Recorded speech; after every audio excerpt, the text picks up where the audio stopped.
Biggest target? Kids under 5. Kids have 5 times the financial risk over an adult. Overall, the identity theft areas, 51 times greater. It's considered to be the newest form of child abuse. Child identity theft, according to the 2014 reports, had a 35% increase.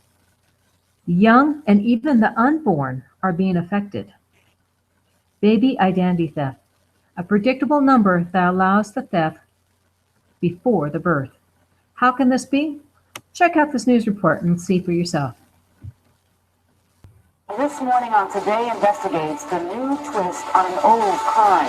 Identity thieves now targeting babies. NBC's Jeff Lawson is here with information that parents really need to know. Jeff, good morning. Yeah, this is an important one, Ann. Good morning to you. I know your kids are in high school now, and so they're a little older for this, but for a lot of us younger parents, the question you have to ask yourself, when was the last time you checked your child's credit report? I know I haven't. I have 2 little girls.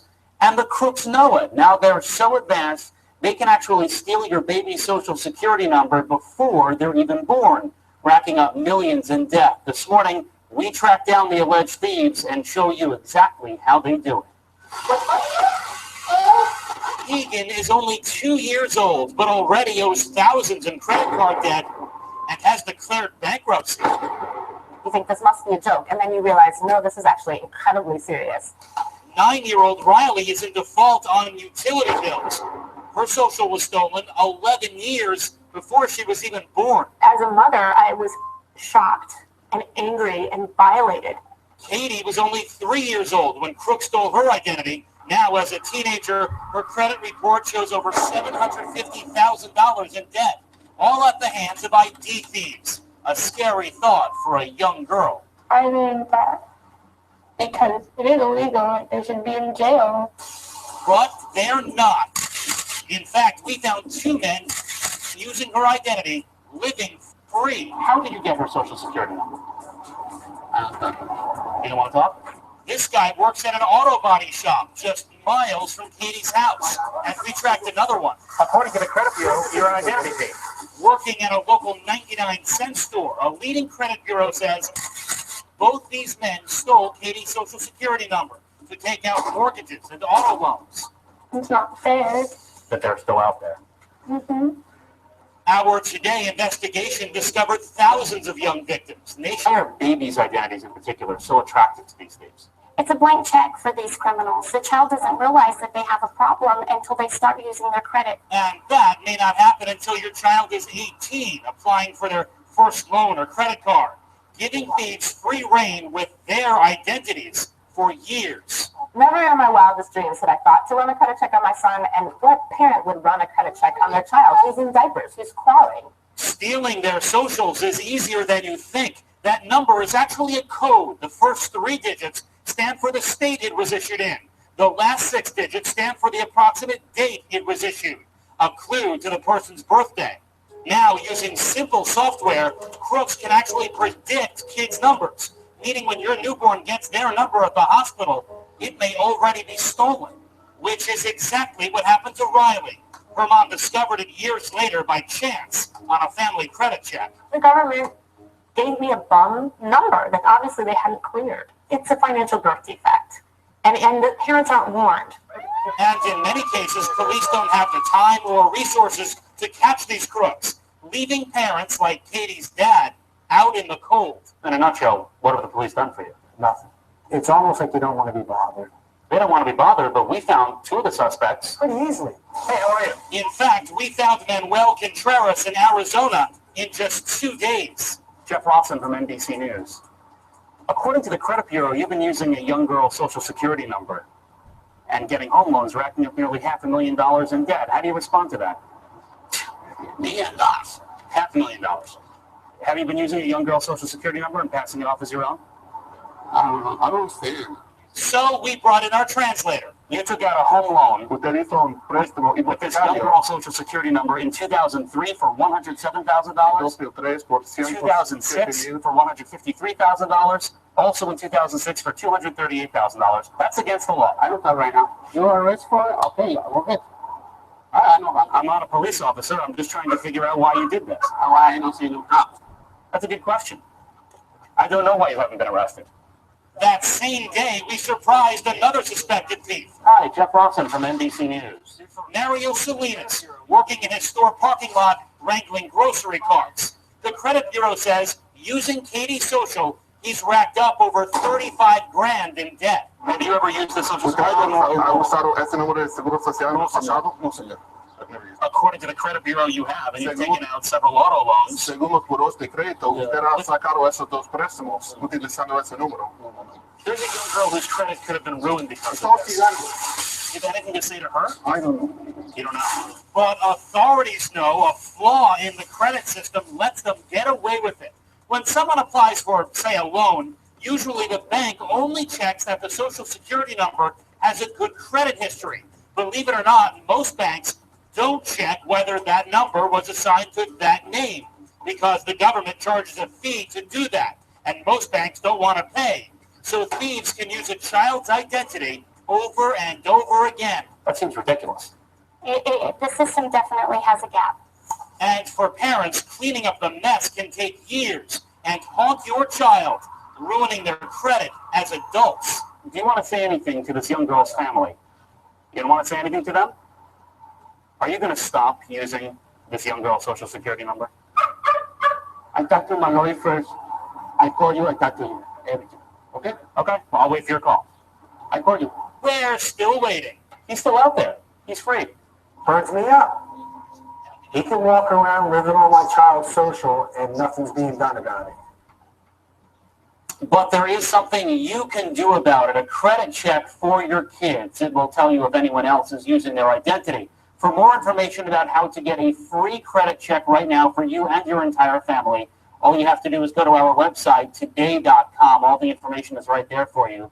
By the way, the government is trying to make it tougher for thieves. Beginning next month, new Social Security numbers will be more randomized, making it nearly impossible, Anne, for crooks to predict them. But still, thousands, if not tens of thousands of cases out there right now. Well, as long as it's going to take to close this gap, Yeah. what can parents do if they suspect their children's identities have been stolen? Right, so if you do that credit check and it comes back that the identity is stolen, really only one thing you can do is immediately put a freeze on your child's credit, so that way it'll prevent any future theft. But it will take years for you to call the credit card companies and the credit bureaus. The burden is on you to prove that your identity has been stolen, and it is a major pain. It is infuriating, Jeff Lawson. Thank you so much.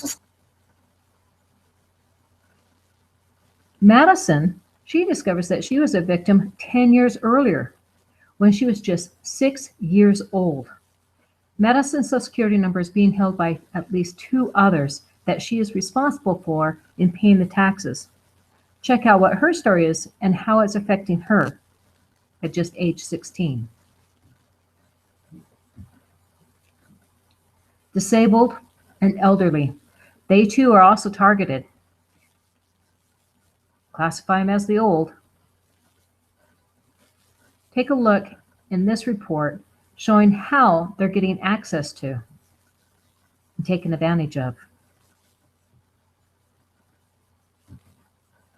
And the dead. This is based on an actual story. 78-year-old Air Force veteran named Richard Palmer passed away. It's also a common story. Unfortunately, identity thieves count on family members to cover. No, redo.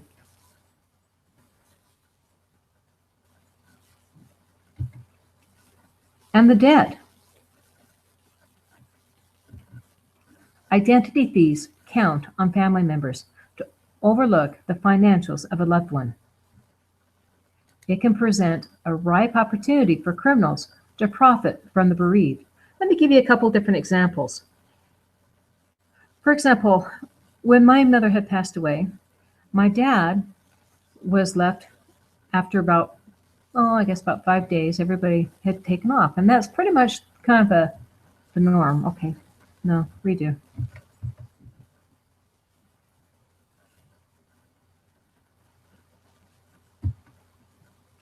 The dead. Identity thieves count on family members to overlook the financials of a loved one. It can present a ripe opportunity for criminals to profit from the bereaved. Let me give you a couple of examples. One example that is really quite common is that usually after the passing of a loved one, family members will come and go. They'll usually stick around for 3 to maybe 5 days, and then they're on their way to carry on with their own lives. In the meantime, the one that was left behind is still in a very fragile situation. The one that's left behind is still very vulnerable because of their emotions are in an uproar. Sometimes they don't understand what is needed to be done. Sometimes they'll feel the thought of anger for their loved one to have left them, let alone having to deal with the rapture of an identity theft thief.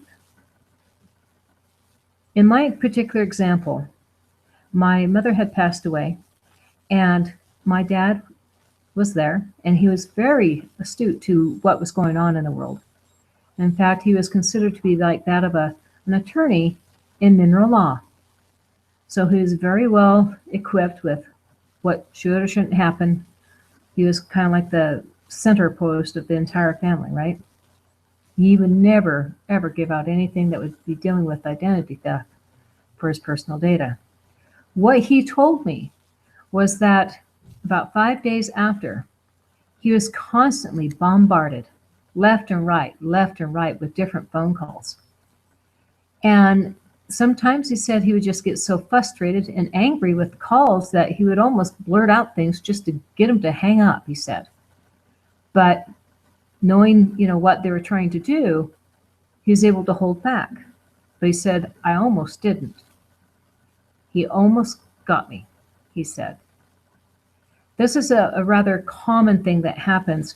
And a lot of people, they're so heartbroken that they just really don't know what to do or where to turn. And sometimes they just need to have an ear to listen to.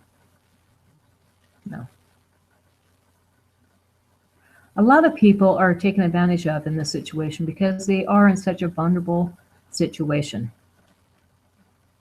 Now let's redo.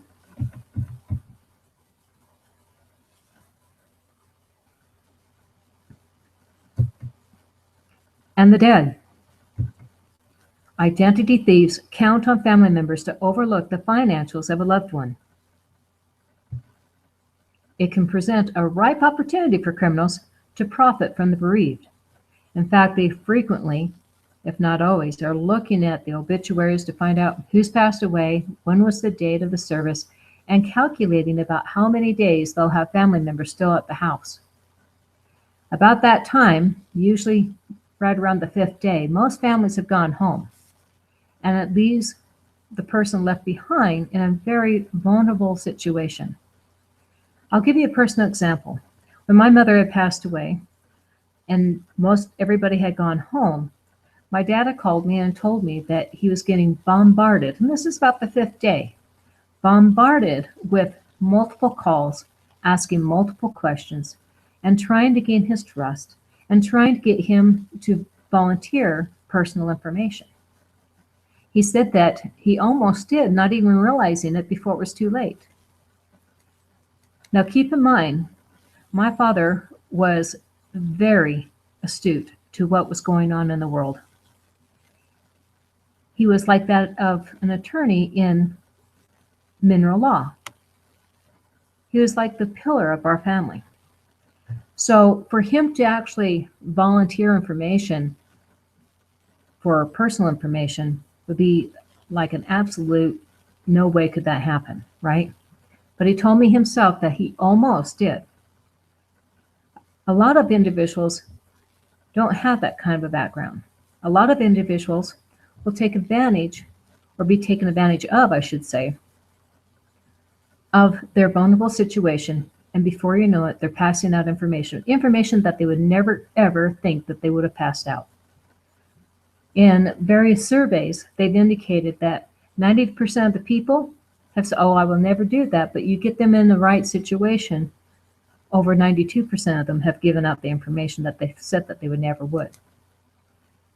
Another situation, in this case, it actually pertains to the executor of the estate, whether it be the spouse or independent executor. And the executor of the estate is responsible to close accounts, remove them if they have joint accounts, and to have everything paid off before anything can be dispersed as far as inheritance goes. So they have to make sure the bank accounts are closed, the credit cards are closed, all the loan payments are paid off, because the estate and through the executor are responsible to make this happen. Now, a lot of times you'll have an executor, for example, that will close down the bank accounts. They think they've done their due diligence. They followed through, they made sure it was closed. However, they soon find out that there's a problem. Sometimes not soon enough. Because some banks reserve the right to reopen closed accounts under certain circumstances. In such case, an incoming ARCH or automated clearinghouse payment can happen. This is why in this title, when checking accounts rise from the dead, the individual up above, the 78-year-old Air Force veteran named Richard Palmer that passed away, this actually happened to his account. And it has happened to many accounts across the nation, all depending upon which financial institution that you're using and what kind of policies they have in place. Bank of America was one of those companies that had this policy in place where if an account had been closed and maybe a month had gone by and an ARCH payment came in, they would pay it. Then the executor or the estate, in essence, would be responsible to pay for the payment that was paid out, the overdraft fee, and any late fees from having the delay of getting it paid back to the bank. They're raking it in like crazy. It was only after having several people all at the same time starting to create a negative public image on Bank of America that they had changed this policy. But rest assured, there are several other policies out there in the financial institutions. You need to check with your bank and find out what those policies are. This type of account that comes back from the dead is called a zombie account. And a zombie account in this case is very real and can be very costly very fast. Identity theft affects financial, medical, that's life-threatening, other insurances such as house insurance, car insurance, renter's insurance, life insurance, driver's license, criminal, taxes. Identity theft doesn't care. Okay, I'm going to do this one over. Identity theft, oh, this is too fast. Identity theft affects financial, medical, which is life-threatening, other insurances, life insurance, health insurance. No, stop. Gosh. Identity theft affects financial, medical, which is life-threatening, other insurances, car insurance, life insurance, driver's license. Gosh, I just need to slow this thing down.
Identity theft affects financial, medical, which is life-threatening, other insurances, life insurance, car insurance, renter's insurance, house insurance, driver's license, criminal, taxes. Identity theft, it doesn't care if you are young, old, or even dead. Now you know. Who do you know who is a business owner in the service industry, manufacturing, automotive, medical, trucking, or other professional services? Business owners have the greatest risk. They could be exposed to all areas, plus a typical business owner tends to fund their business using personal lines of credit, normally larger lines of credit. So are you, or do you know a business owner? You do. Business owner has greatest risk. Okay, stop. Business owner has the greatest risk. They could be exposed to all areas, plus typically a business owner tends to fund their business using personal lines of credit, normally larger lines of credit. Are you, or do you know a business owner?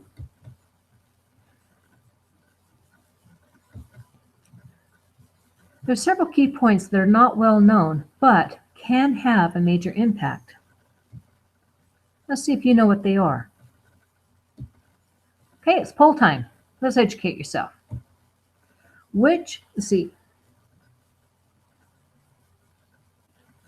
Identity theft has become costly to lenders.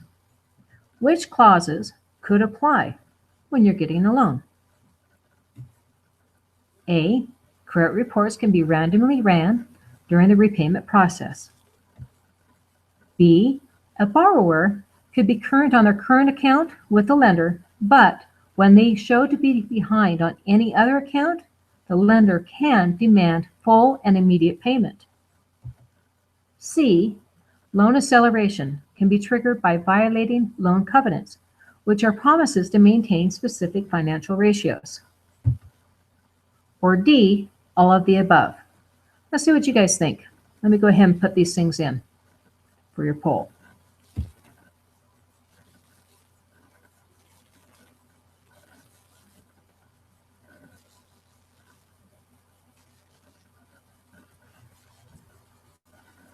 Okay, and the answers are in. There you go. Correct answer, D, all of the above. All three could apply. Now, how do they relate, the FICO score and identity theft? Okay, it's poll time again. Let's educate yourself. Identity theft, the FICO score and identity theft. FICO score and identity theft. What things can a FICO score affect? A, interest rate. B, ability to rent. C, ability to get a job. Or D, all the above. Okay, so let me go ahead and get those poll questions set up.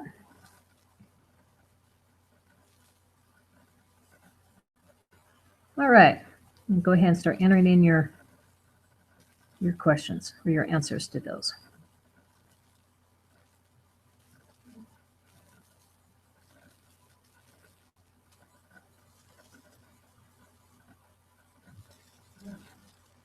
Okay, and we've got the answers.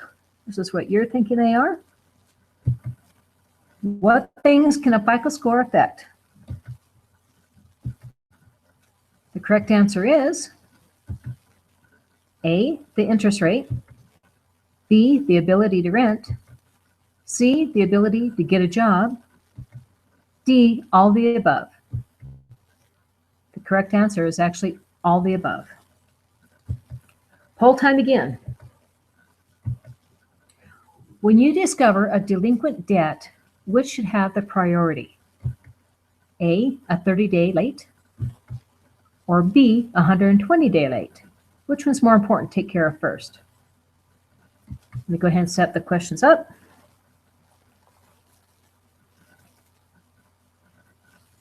Okay, and go ahead and enter your questions, or your answers to the questions, rather. Go ahead and enter your answers to your questions. When you discover a delinquent debt, which should have the priority? A personal finance expert, Suzanne Orman, explains how to raise your FICO score by paying your newest bills first. Hence, the importance of monitoring your credit on a daily means to take action fast. She said that once it gets past the 30-day mark, you have already gotten such a blemish there that it's going to count against you either way. That's why you should take care of the things at the beginning within the first 30 days, or at the 30-day mark, much, much faster than that of the 120-day. Okay, so I got to start this one over because I did it wrong.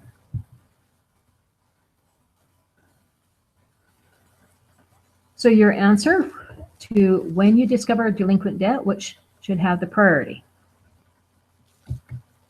Personal finance expert, Susie Orman, explains how to raise your FICO score by paying your newest bills first. Hence, the importance of monitoring your credit on a daily means. On a daily basis means to take action.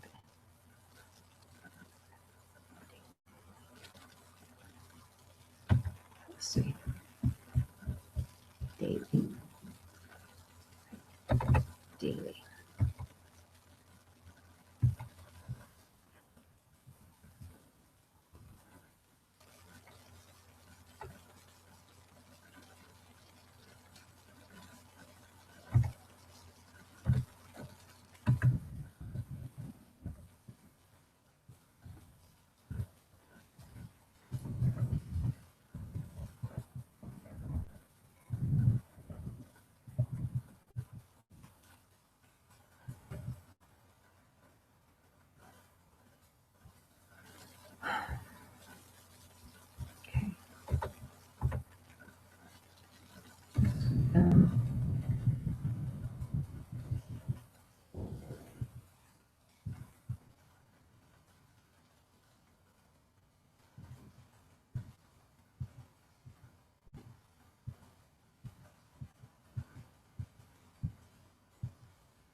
Hold time. Let's educate yourself. When you discover a delinquent debt, which should have the priority? The one that's at 30-day mark, or B, the one that's at 120-day mark? Let me go ahead and key in the questions here.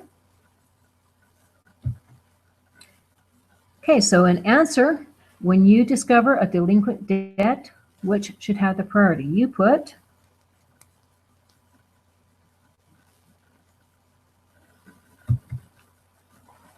according to the finance expert, Susie Orman explains how to raise your FICO score by paying your newest bills first. Hence, the importance of monitoring your daily.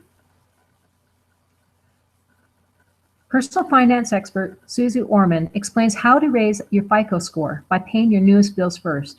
Hence, the importance of monitoring your credit daily, not monthly, not quarterly, but daily, allows you to take action fast and minimize the damage. So, in the answer to that question, the correct answer is 30 days has the priority. She said after it hits past the 30-day mark, going into 45 and onward, she said the damage had already been done. So it's much better to take care of, like, say, if you have even one bill or two bills that just hit the 30-day and you have one at the 120-day, take care of the first two new bills first, because that's the one that's going to have the greatest impact on your FICO score. All right? Now we're going to cover a starting point. This is what the FTC, the Federal Trade Commission, feels that you need to know. let's take a watch on this, and we'll be able to have some notes to pull from it.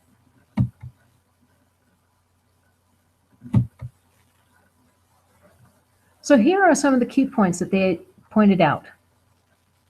The most well-known or common knowledge means of obtaining your information over the years has been by having intercepted mail. That's why you're starting to see more and more mailboxes becoming with a lock and key.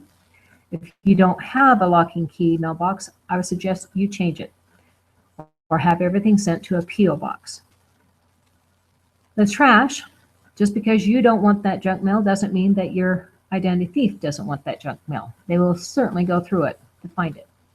Data breaches, which is by the handfuls every day, careless workers, a lost purse or a wallet. These are the most common things that have come across and how they're getting your information in years past.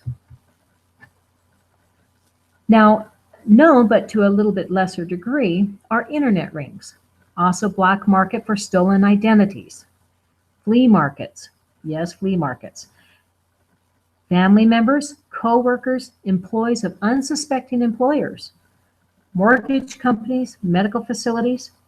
These are all key areas. They're becoming more and more known. Also through internet surfing, also through phishing. Phishing, what that is by masquerading as a trustworthy entity in electronic communication, such as from banks, online payment processors, or IT administrators to lure the unsuspecting public. Phishing emails or instant messaging may contain links to websites that are infected with malware that could capture the keystrokes and more. Phishing emails or instant messaging may contain links to websites that are infected with malware that could actually capture your keystrokes and more off your computer.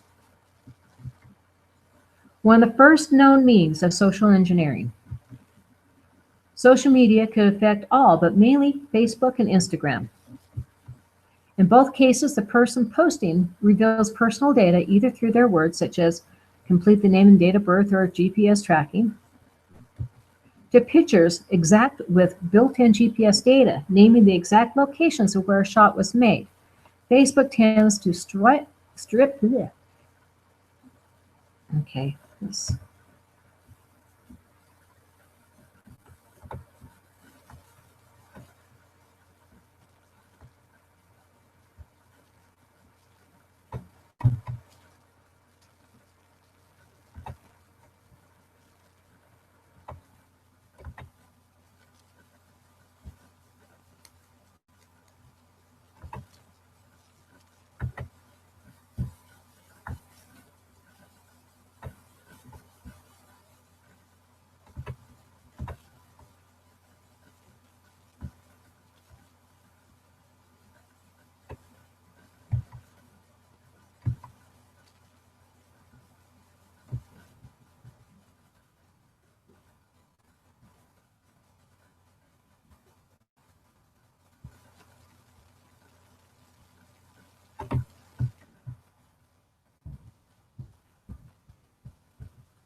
starting point, FTC, Federal Trade Commission, has put out a video of what you need to know to get things started in protecting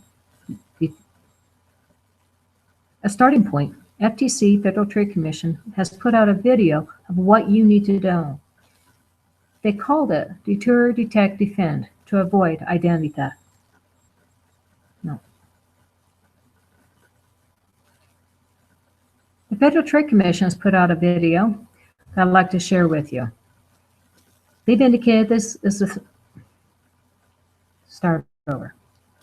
The Federal Trade Commission, also known as the FTC, has given you a great starting point. These are the things that they feel that you need to know in order to deter, detect, defend, and avoid ID theft. But just realize this is just the beginning.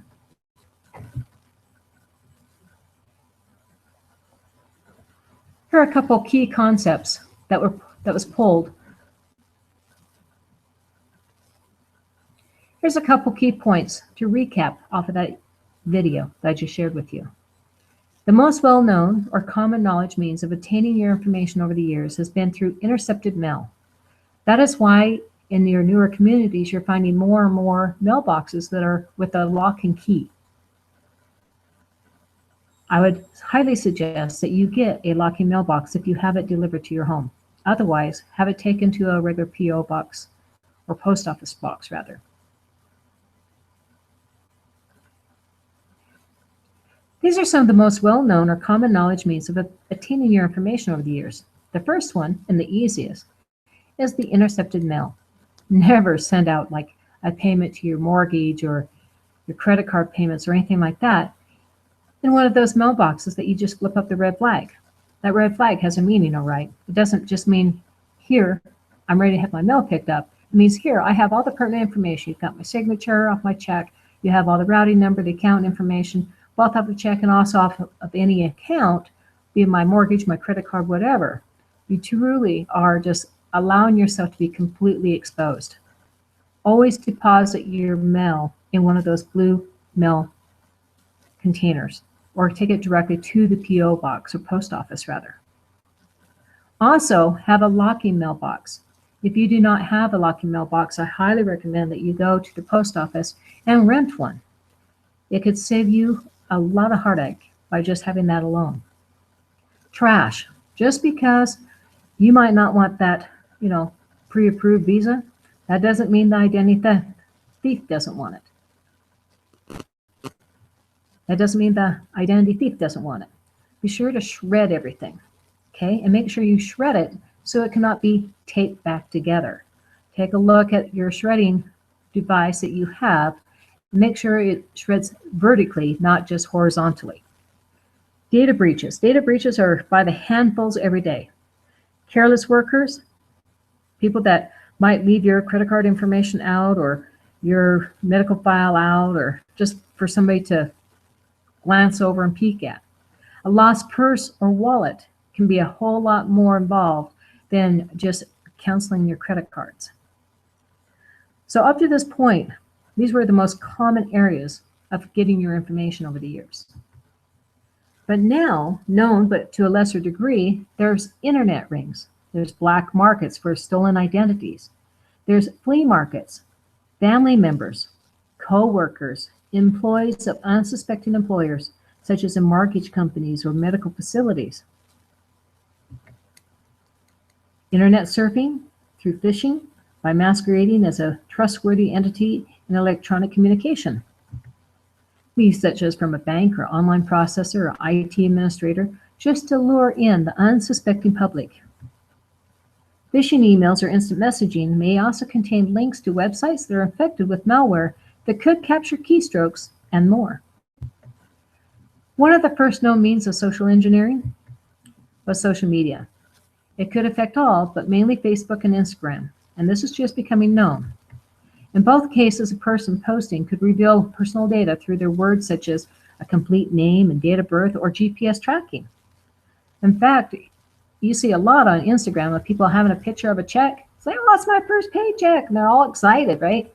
Well, that's all fine and dandy, but make sure you are blacking out the routing number you know, the account number and things like that. Or you might find yourself as being drained, or the company that paid you drained from ever being able to catch your check. Also, pictures to the pictures exact with a built-in GPS data, naming the exact location of where a shot was made. Facebook tends to stripe pictures exact with built-in GPS data, naming the exact location of where the shot was made. And it even has the date and time and everything else, right?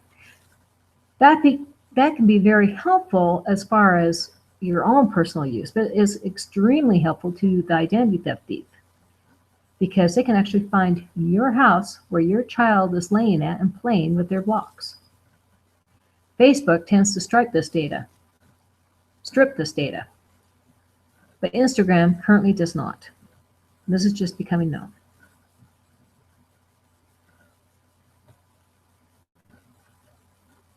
Hurry, fix it. Strips.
The Federal Trade Commission gives a great little video that tells you what you need to know in order to deter, detect, and defend in order to avoid ID theft. Let me share it with you. Some of the key components that they have found, and also a recap off of some of the stuff that they had shared in that video. The most well-known or common knowledge means of obtaining your information over the years were shared with you in that video, such as having the mail intercepted. It's very important in today's society. You actually have a lock and key box. Don't leave it out to have someone pick up your mail with that red flag. That red flag has more than one meaning, telling the post office or postman to come pick your mail up to be taken away. It also is telling the identity theft, no, stop. Redo.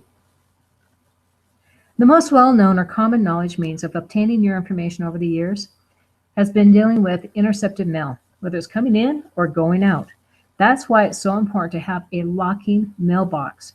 If you do not have a locking mailbox, invest in one, or buy or rent rather a mailbox at the post office.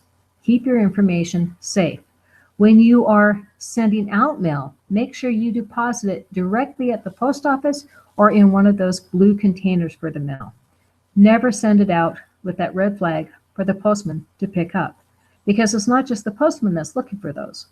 It is your thief, because in there you may have a check that's paying your mortgage payment or your credit card. Now they have everything they need. They have your signature, they have your account, your routing number, they have for your banking information, and now they also have either your mortgage or also your credit card information, and they can easily take over your account.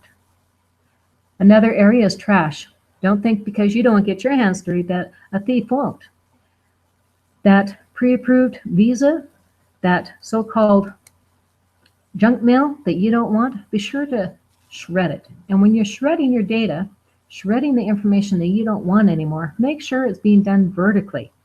There were some shredders out there at one time that was only shredding horizontally. And somebody that took the time, and there are some that would, they would actually retape that information. So make sure that you are shredding it at least vertically, if not crisscross. That's best. Data breaches are happening by the handful every single day. Careless workers maybe leaving their screen on, might have your personal data information on there while they walk away to go grab a drink and then come back. Or a lost purse or a wallet. Today, you don't have to just be concerned about canceling your credit cards. It goes well beyond that. Again, these were the most common and well-known knowledge of means of obtaining your information over the years. I call it old school. Now, these things are known, but a little bit to a lesser degree. There's internet rings. There's black markets for stolen identities. There's flea markets, even family members and co-workers, employees of unsuspecting employers, such as from mortgage companies, medical facilities. All of them have a way of accessing your information. Internet surfing through phishing by masquerading as a trustworthy entity and electronic communication. This can come from the form of a bank or an online payment processor or IT administrator to lure the unsuspecting public. Phishing emails or instant messaging may contain links to websites that are infected with malware that could actually capture the keystrokes and so much more from your computer. One of the first known means of social engineering is social media. It could affect all, but mainly Facebook and Instagram. This is just becoming known. In both cases, the person posting could reveal personal data either through their words, such as a complete name and date of birth, or GPS tracking. Also pictures. Pictures actually have twofold. Sometimes you have pictures that have the exact, that's exact with the built-in GPS data, naming the exact location of where a shot was made, date and time. Facebook tends to strip this information, but Instagram currently does not. Another area of pictures, frequently you get like a new person that just started a business, okay? Or they just got their first job and they're so excited. They've got their face on there and they've got their check held in their hand saying how much it is, and they're all excited. That's all fine and dandy. But when you go to do that, make sure you take a picture of that check, white out the account and the routing number because there is a lot of whitewashing going on. And the whitewashing is when they're taking a real check and they're whiting out the check number sometimes, and they're leaving everything else intact. The account number is the correct one, the routing number is the account information is the correct one. They're just changing who it's paid out to. And these are getting processed through the banks, and it's not until it's too late before the person that it went through ends up having money out of their pocket. Social media on an Instagram ring, they had a major bust just recently. And the biggest factor, again, people not paying attention. Oh, this is where I should have left things on there. Okay, let's go back up. This is redo. Do this as a final one. Social media. Let's see, wait a minute. Okay, start over on this one for sure. One of the first known means of social engineering was through social media. It could affect all, but mainly in Facebook and Instagram. In both cases, a person posting could reveal personal data, either through their words, such as a complete name and date of birth, or GPS tracking. The pictures exact with built-in GPS data, naming the exact locations where a shot was made. Facebook tends to strip this data, but Instagram currently does not do that, and it's just now becoming known. On the social media Instagram ring, this was a major bust, and it was really recent. The biggest factor here is that people were not paying attention. They had pictures of their first checks, which leads to wash checks. And when they use a wash check, sometimes called wash, sometimes called whitewashed, basically you have a real account number, you have a real routing number, you have even a real checking account or check number perhaps, but they have whited out who is paid to. And they're running these through these different banks, getting paid on them, and then disappearing. So this one little area alone of the wash checks is draining bank accounts. It's draining bank accounts across the nation. And this is just now becoming known. Also on the social media, using verbiage found online conversation to sound like a friend. This is the latest in the social engineering that's just becoming known of how they're using this. Let me give you a more in-depth explanation of what I mean. Identity theft speaker and privacy expert John Silos on 60 Minutes gives an excellent explanation. He was the hunted, and now he has become the hunter.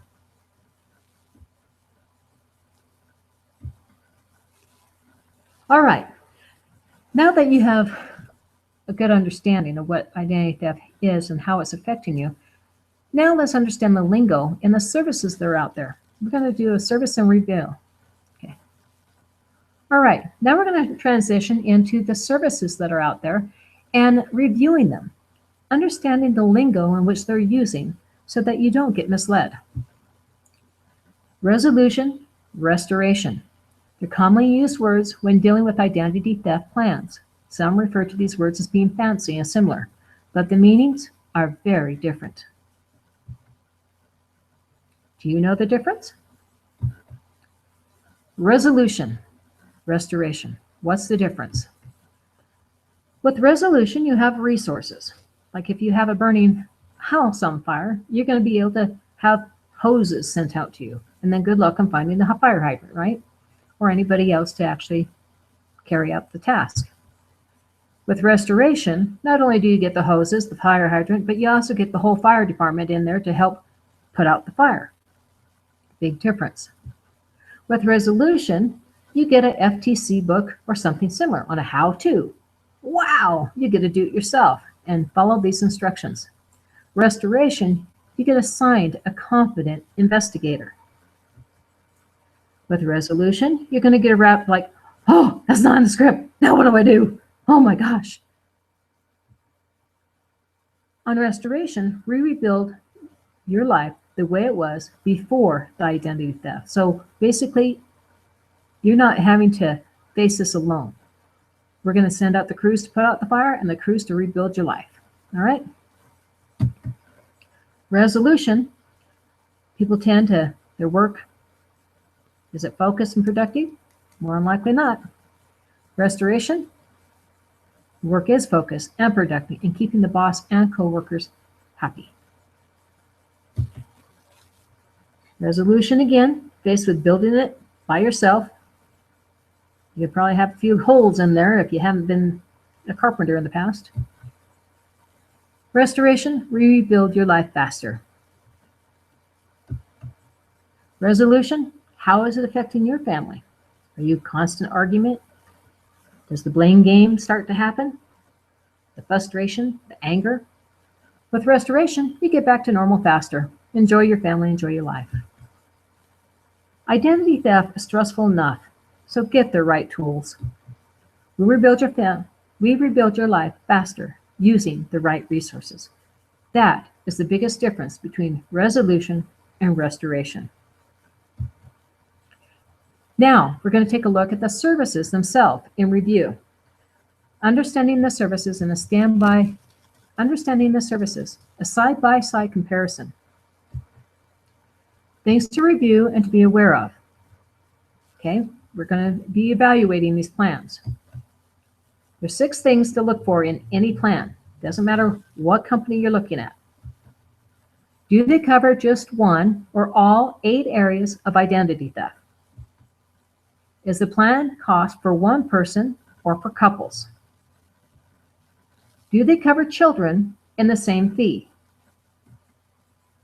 Resolution or restoration? Which do they have? Major difference. Do they have attorneys to handle the legal situations of your case? Or do you have to find them out yourself? Or all of the above?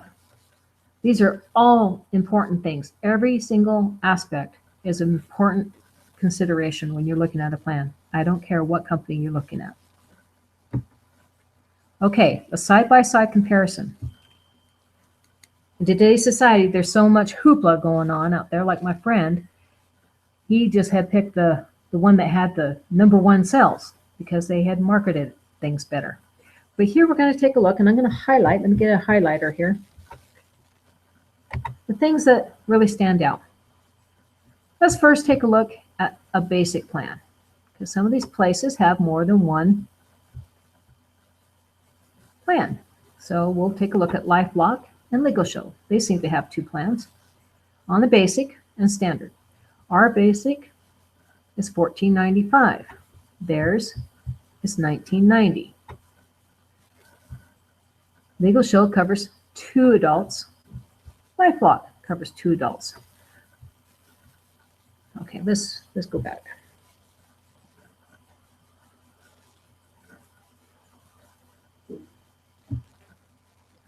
Okay, a side-by-side comparison. Nope.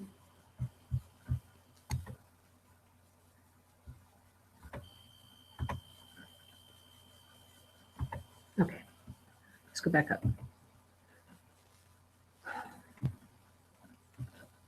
A side-by-side comparison. All right, let's take a look. We have LegalShield, Identity Guard, Equifax, Protect My ID, Trust ID, or Trusted ID, LifeLock, Privacy Guard, and ID Freeze.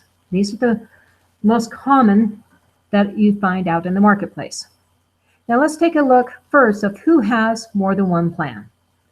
Well, we have LegalShield with a basic plan for $14.95.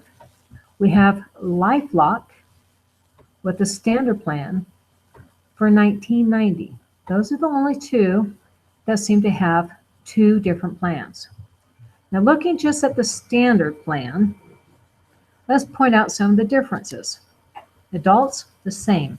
Children, LegalShield covers up to 8 at no additional cost. LifeLock charges $5.99 extra per child, so say $6. So if you had 8 children, that's $48 extra compared to 0 extra for LegalShield. All right. Are they Better Business rated? Well, LegalShield is A+. LifeLock is B. All right. Here's a big difference. Level of assistance. Complete restoration with LegalShield. Limited resolution. You already saw that resolution, they're getting sent a lot of a do-it-yourself type thing. They're doing very limited things to assist you individually. All other things seem to be pretty much the same, other than LifeLock has a web watcher. Okay. However, LegalShield has unlimited consultation on identity theft matters and also access to attorneys, which is an optional thing that you can use for both identity theft and other resources as well. Now let's take a look at the premium plan. LegalShield Premium for $29.95. LifeLock Advantage, again, $39.90. Or about $10 more. All right. And again, the same difference with the child. You're going to be paying additional $48 if you have 8 kids versus none with LegalShield. Now, if you compare the premium plans with the other plans out there, it's still less. All right, because with total protection, you're looking at $38.95. Basic, you're looking at $35.90 with Equifax, $31.90, $27.99, $29.98, ID Freeze. Okay, and ID Freeze is more like the basic plan. All right. Then, when you take a look at let's see what really stands out here. Let's take a look down here, bottom line, because you can see where the marks are. Again, LegalShield, whether it be the basic or the premium, you have unlimited consultation on identity theft matters. You also have resources to attorneys. That's optional. This is best overall value. Okay. Coverage is optional for legal issues as well. It's a very comprehensive product for the price and scope of the coverage. Identity Guard is decent, has monitoring and related services. Restoration help is limited for victims. So they do some restoration, but it is limited. Equifax is useful. It's a combination of credit and ID protection, but a bit pricey. Okay, they're like $35.90. And they have about the same as what Legal Shield has, other than this is recovery assistance, we do with Legal Shield, you have complete restoration. All right. The Protect My ID, that has good value for product range. It has similar things. Again, it's the big difference here is recovery assistance. That's a big difference compared to restoration. And then this is more along the lines like the basic plan, but it's almost double what it is. And then on LifeLock, again, you have limited resolution. So they're sending you out resources that you can use, some resources that you can actually get for free. All right, like on their credit freezes. They have actually been taken to court by all of the major credit depositories or repositories because they were costing them a mint, because they were freezing things just that suspect that there might be identity theft without actually following through. And this is something you can do on your own. You don't need to have somebody else freeze it and charge you for it. Do it yourself if that's what you're going to do. And then you have your privacy guard and ID freeze. When you really do a side-by-side comparison, you can see where the real value lies. It's all right through here. And it has the most red check marks saying that they cover things, all right? And also the most important things, complete restoration. So now that you have that, let's take another look. Why you might need an attorney for an identity theft problem. Debt collection companies start harassing you by phone, at home, and at work. You're being sued for a debt you didn't create. This is really popular because if it's a credit card, depending on the credit card company that is affected, you may have anywhere from 30 days to maybe 60 days to dispute that claim. Now, how are you going to dispute something if it's something that you didn't even know existed, but you're still going to be responsible for it? All right. And for some things, like if it's a debit card, maybe somebody's opened up a bank account in your name and then went haywire on the debit cards. If you don't have, like, depending on the company, anywhere from 24 to 48 hours, you're just out that money and you are going to be responsible to pay it. Credit bureaus won't remove negative items the thieves created from your credit report. 4, IRS is suing you for not paying taxes on income a thief made at multiple 1099 jobs. 5, law enforcement is arresting you for a missed DUI court date or unpaid speeding tickets in another state where you have not been. 6, you've received a foreclosure notice on a property that you don't own, or at least that you are aware of owning.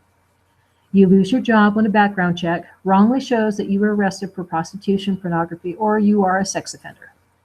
9, you're accused of writing bad checks all over town.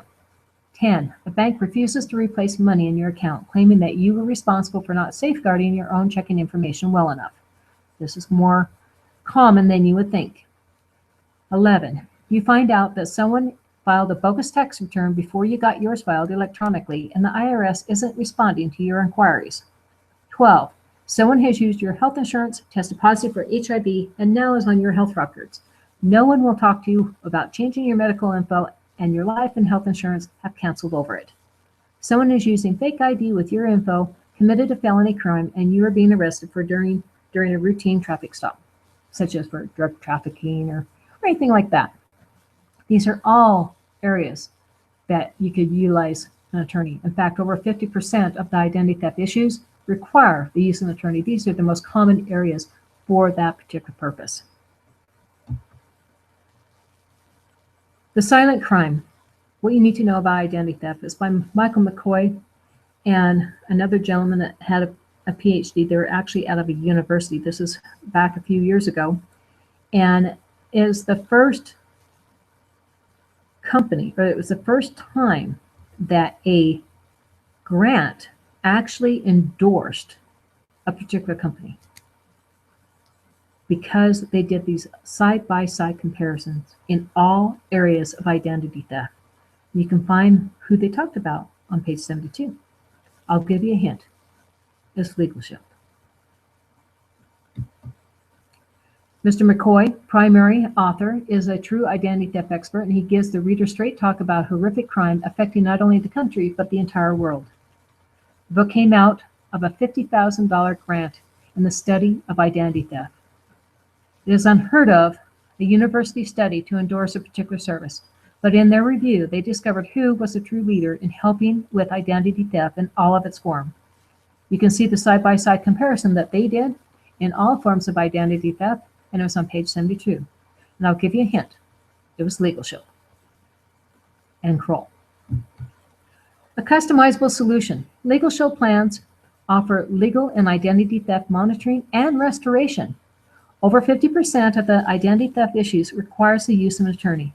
Legal help with everyday issues for the same price or less than other plans addressing only certain types of identity theft issues. A customizable solution. Legal Shield allows you to mix and match the plans from the basic legal and basic identity theft to the extended trial and home-based business supplements. You even have the ability to include the premium identity theft plan as well. Check it out. Check out its flexible options. Customize your plan today. Here, let me fix that website. Whoops. Discard. Go down to that page. Let's see, where's it at? It's right there.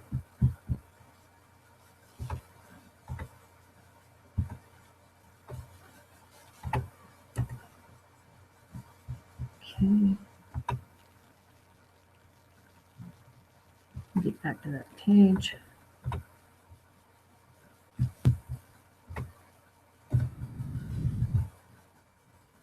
Good job.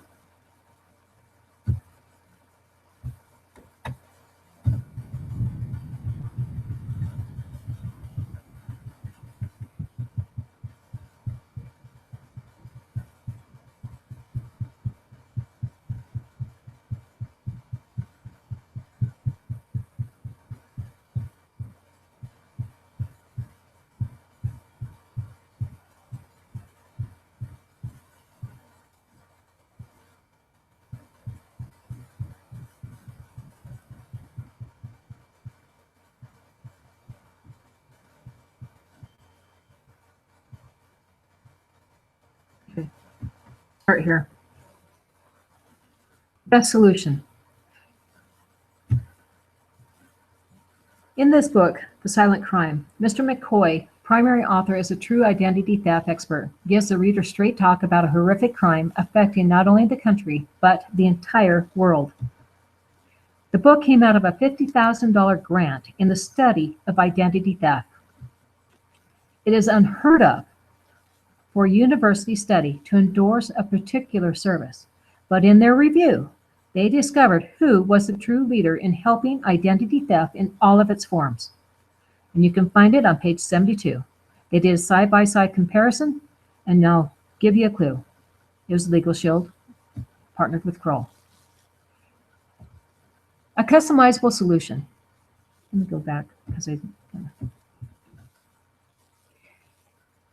the book, The Silent Crime, What You Need to Know About Identity Theft, was written by Mr. McCoy, a primary author, is a true identity theft expert, gives the readers straight talk about a horrific crime affecting not only the country, but the entire world. The book came out of a $50,000 grant in the study of identity theft. It is unheard of for a university study to endorse a particular service, but in their review, they discovered who was the true leader in helping with identity theft in all forms. You can see who that is in a side-by-side comparison on page 72. I'll give you a clue. It was Legal Shield with Kroll. A customizable solution. A customizable solution. Legal Shield's plan. A customizable solution. Legal Shield plans offer legal and identity theft monitoring and restoration.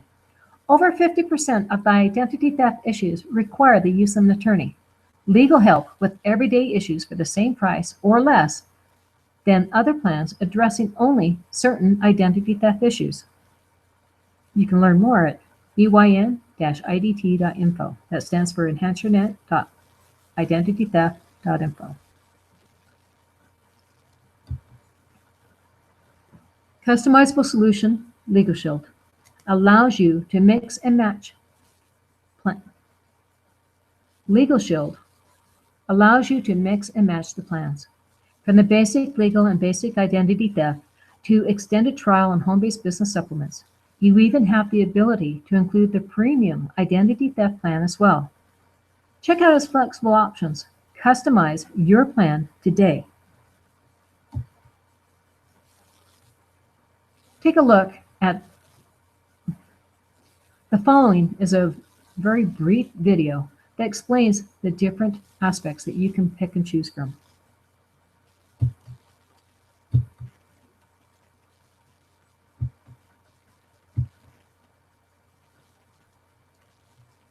In recap, it is a program that monitors daily identity theft restoration, backed with legal representation nationwide, frivolous lawsuit protection, tax audit assistance, covers the entire immediate family, never married dependent children of the member or member spouse who are under age 26, living at home, or a full-time college student, children under the age of 18 for whom the member, children under age 18, for whom the member or member spouse is a legal guardian, any dependent child, regardless of age, who is incapable of sustaining employment because of mental or physical disability.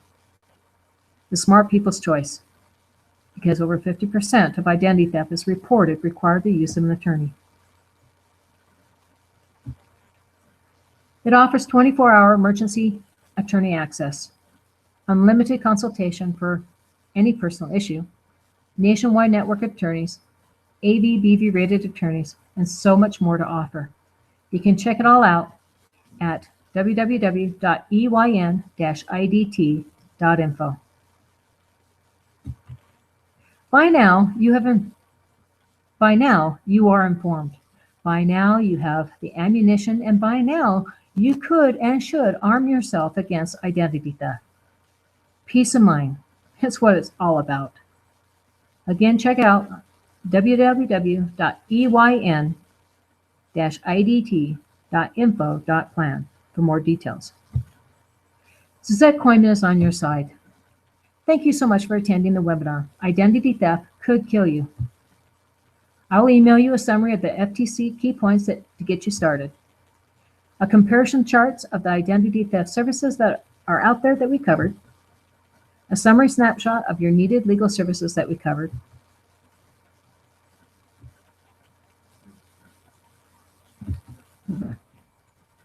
Thank you so much for attending the identity theft. Okay, scratch. Thank you so much. Nope. Thank you for attending the webinar, Identity Theft Could Kill You. I will email you the summary of the FTC key points to get you started, the comparison charts of the identity theft services out there that we covered, and a summary snapshot of your needed legal services that we also covered. Congratulations, you made it, and as promised, here's your bonus. Go to www.eyn,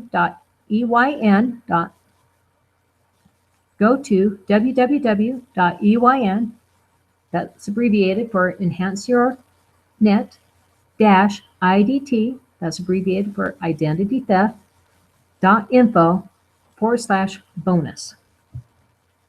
To gain access, enter the code EYN-IDT-SAFE. It is case sensitive, so make sure that you write it down correctly. To gain access, enter the code EYN-IDT-SAFE.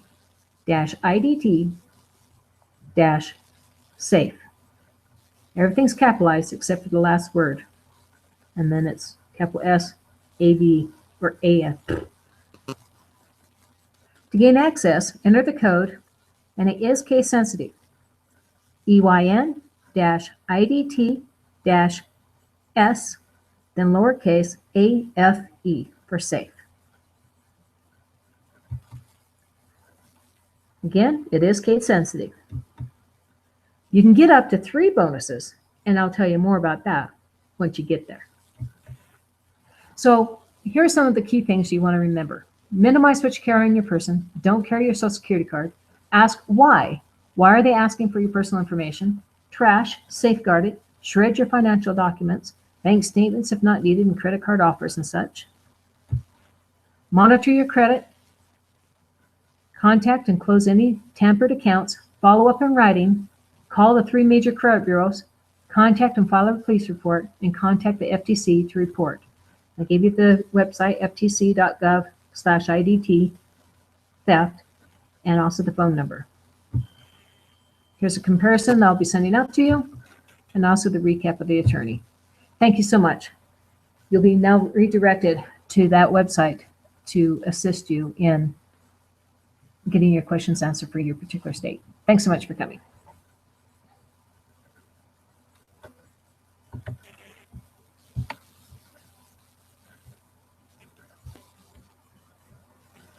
Let's see.